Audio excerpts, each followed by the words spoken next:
Hi viewers, இன்றைக்கி நம்ம வந்து பார்த்திங்கன்னா நம்ம சேனலில் பீப் பிரியாணி எப்படி நம்ம பண்ணுறோன்னு சொல்லிட்டு நம்ம பார்க்க போகிறோம். ஸோ அதுக்கு ஃபஸ்ட்டு வந்து பார்த்திங்கன்னா ஒரு 1 கிலோ பீப் பிரியாணி நம்ம ரெடி பண்ண போகிறோம். அதுக்கு நம்ம 150 ml எண்ணெய் வந்து பார்த்திங்கன்னா சேர்க்க போகிறோம்.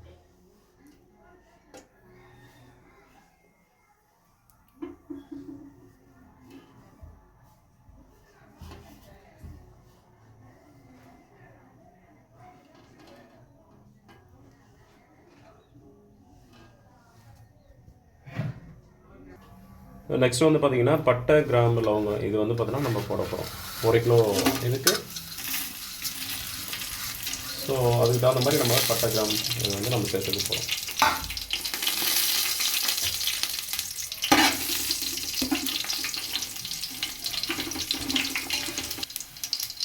நெக்ஸ்ட் வந்து பார்த்திங்கன்னா வெங்காயம் சேர்த்துக்கலாம். வியூஸ் 350 கிராம் வந்து பார்த்திங்கன்னா ஒரு 1 கிலோ பீஃப்க்கு நம்ம வந்து பார்த்திங்கன்னா வெங்காயம் சேர்த்துக்கலாம்.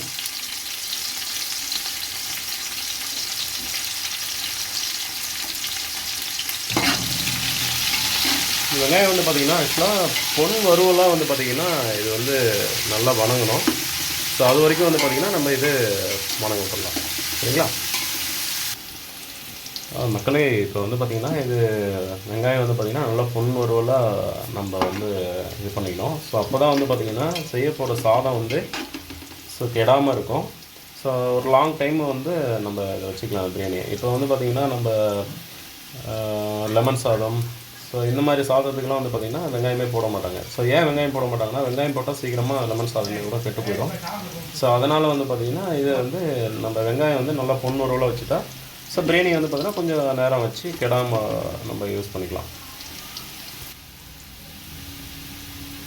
ஓகே, இப்போ வந்து பார்த்திங்கன்னா நம்ம வெங்காயம் ஓரளவு பொன்னூறுவலாக வந்துருச்சு. ஸோ அதுக்கப்புறமா வந்து பார்த்திங்கன்னா நம்ம பச்சை மிளகாய் ஒரு 4 மிளகாய் வந்து மேக்ஸிமம் 1 கிலோவுக்கு சேர்த்துக்கலாம். சரிங்களா? 4லேருந்து ஒரு 5 மிளகாய் வரைக்கும் கூட அது சேர்த்துக்கலாம். அதிகமாக போட்டிங்கன்னா காரம் அதிகமாக இருக்கும். ஸோ அது சாப்பிட முடியாது.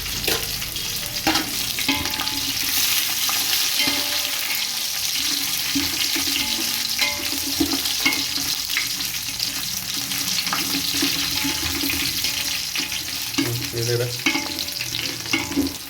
1 கிலோவுக்கு புதினா வந்து பார்த்திங்கன்னா ஒரு கைப்பிடி அளவு போட்டுக்கலாம். புதினா, கொத்தமல்லி ரெண்டுமே போடலாம். பாருங்க, இப்போ வந்து பார்த்திங்கன்னா 1 கிலோவுக்கு நம்ம ஒரு கைப்பிடி அளவு வந்து பார்த்திங்கன்னா புதினா, கொத்தமல்லி இதை ஆட் பண்ணிடுச்சு. இதையும் நல்லா வணக்கணும். இந்த பொன்வரவலாக வெங்காயம் அப்புறம் வந்து பார்த்திங்கன்னா பச்சை மிளகாய் இதெல்லாம் போட்டாச்சு இல்லை.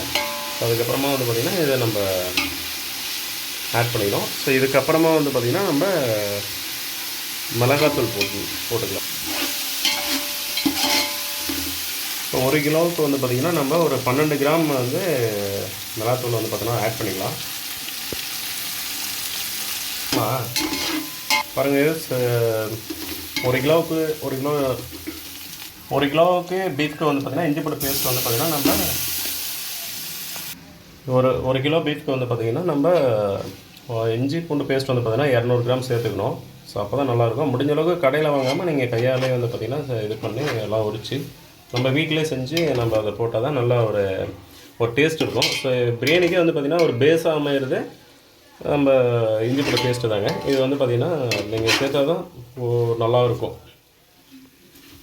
ஸோ அந்த பச்சை வாசனை வந்து பார்த்திங்கன்னா இஞ்சி பூண்டு பேஸ்ட்டில் இருந்து போகிற வரைக்கும் கொஞ்சம் நல்லா வணக்கிக்கணும். ஸோ அந்த இதில் ஆல்ரெடி வந்து பார்த்திங்கன்னா உங்களுக்கு அந்த மிளகாத்தூள், வெறும் மிளகாத்தூள் போட்டிருக்கேன். ஸோ அதுவும் வந்து பார்த்திங்கன்னா இது கூட நல்லா மிக்ஸ் ஆகிக்கணும்.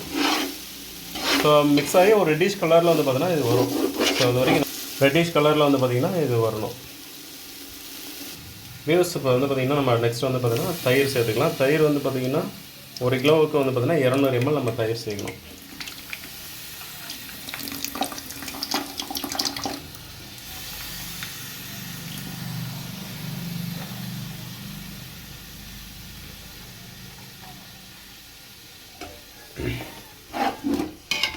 ஸோ பார்த்தீங்கன்னா நம்ம தக்காளி வந்து இதில் உடனே ஒரு சில பேர் போட்டுருவாங்க. அந்த தக்காளி வந்து பார்த்திங்கன்னா இதில் போடக்கூடாது. ஸோ அந்த திரியாக இருக்கிறதெல்லாம் வந்து பார்த்திங்கன்னா உங்களுக்கு அந்த தக்காளி போட்டிங்கன்னா அப்படியே மிதக்கும்.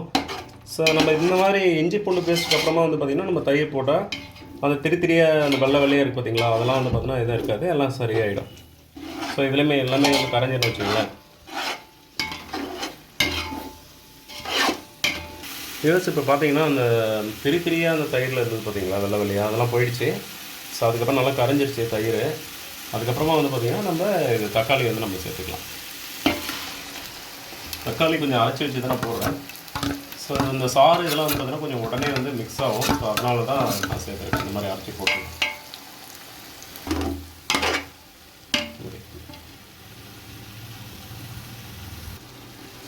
பாருங்கள் வியூஸ், இப்போ வந்து பார்த்திங்கன்னா உப்பு நம்ம போடுறோம் இதெல்லாம் தக்காளி போட்டதுக்கப்புறமா நம்ம நெக்ஸ்ட் வந்து பார்த்திங்கன்னா உப்பு போட்டுக்கணும். ஸோ நல்லா வெந்துடும் தக்காளி.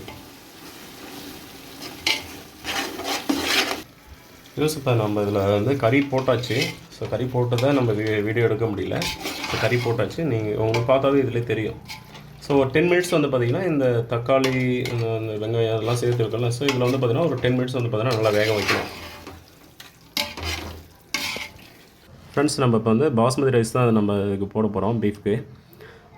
ஸோ வந்து பார்த்திங்கன்னா 1 கிலோ கறிக்கு 1 கிலோ பாஸ்மதி அரிசி நம்ம சேர்க்குறோம்.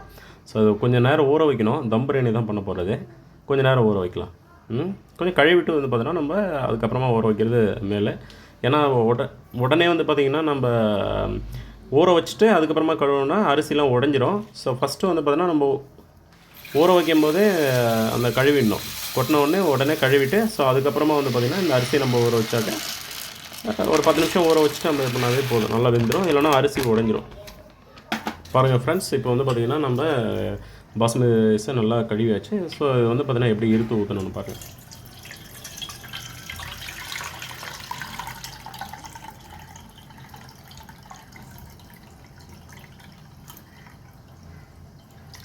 பாருங்கள் ஃப்ரெண்ட்ஸ், இப்போ வந்து பார்த்திங்கன்னா அரிசி இதில் இருக்குது, பாஸ்மதி அரிசி.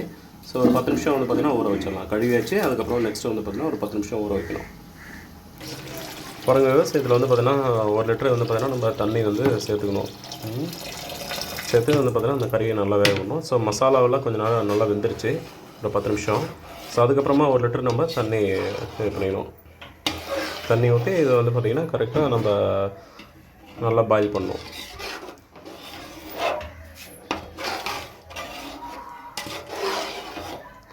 ஸோ அந்த மசாலாலாம் வந்து பார்த்திங்கன்னா கறியில் நல்லாவே சேர்ந்துருக்கும்.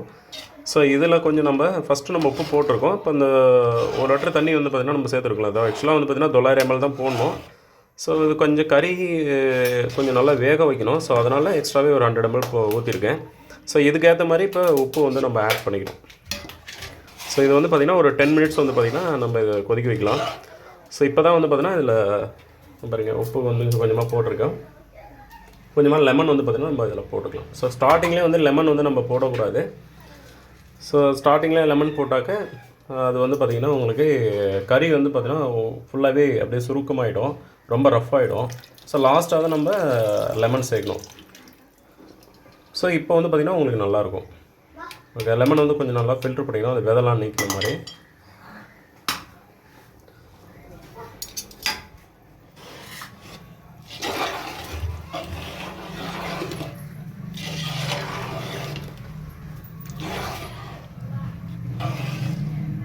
ஒரு 10 மினிட்ஸ் வந்து பார்த்திங்கன்னா இது நல்லா வேக வைக்கலாம் மறுபடியும். ஸோ ரைஸ் போடுறதுக்கு கரெக்டாக இருக்கும். பாருங்கள் ஃப்ரெண்ட்ஸ், இப்போ நாங்கள் தண்ணி வந்து பார்த்தோன்னா வச்சாச்சு அந்த அரிசி போடுறதுக்கு. ஸோ பக்கத்தில் அரிசி இருக்குது. அரிசி வந்து பார்த்திங்கன்னா ஒரு கொதி, அந்த தண்ணி வந்து பார்த்திங்கன்னா ஒரு கொதி வந்தோடனே நம்ம அடுத்தது பாஸ்மதி அரிசி போடுறது தான். பாருங்கள் வியூஸ், இப்போ வந்து பார்த்திங்கன்னா பீஃப் நல்லா வெந்திருக்கு. ஸோ இப்போ வந்து பார்த்திங்கன்னா நம்ம இந்த பாஸ்மதி அரிசி நம்ம இது பண்ணி வச்சுருக்கோம். வச்சு இதை காட்டுங்க. பாஸ்மதி அரிசி நல்லா வேக்காடாக வெந்திருக்கு. ஸோ ஒரு கால்வாசி தான் வேகணும். ஸோ இது வந்து பார்த்திங்கன்னா நம்ம அந்த பீஃபில் போட்டு ஸோ நல்லா கிணறி விட்டாவே நல்லா வெந்துடும்.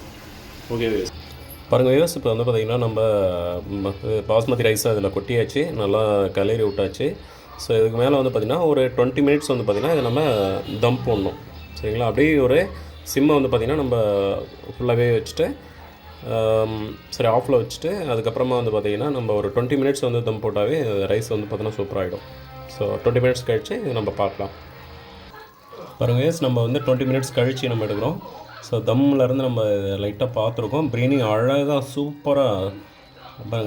சூப்பராக ஒரு சுவையான டேஸ்ட்டான ஒரு பிரியாணி வந்து பார்த்திங்கன்னா தம் பிரியாணி ரெடி ஆகிருக்கு. ஸோ சூப்பராக இருக்கு. பாருங்கள் ரைஸ் வந்து பார்த்திங்கன்னா அப்படியே நல்லா உதிரி உதிரியாக சூப்பராக ரெடியாக இருக்கு பாருங்கள். ஸோ உங்களுக்கு நான் அதை வந்து காட்டுறேன் கரண்டியில் பாருங்கள், அழகாக ரெடியாக இருக்குது சாப்பாட்டுக்கு. ஸோ அதை டேஸ்ட் பண்ணி பார்த்தா அப்படி இருக்கும். ஓகே வியூவர்ஸ், நீங்களும் ட்ரை பண்ணி பாருங்கள் உங்கள் வீட்டில்.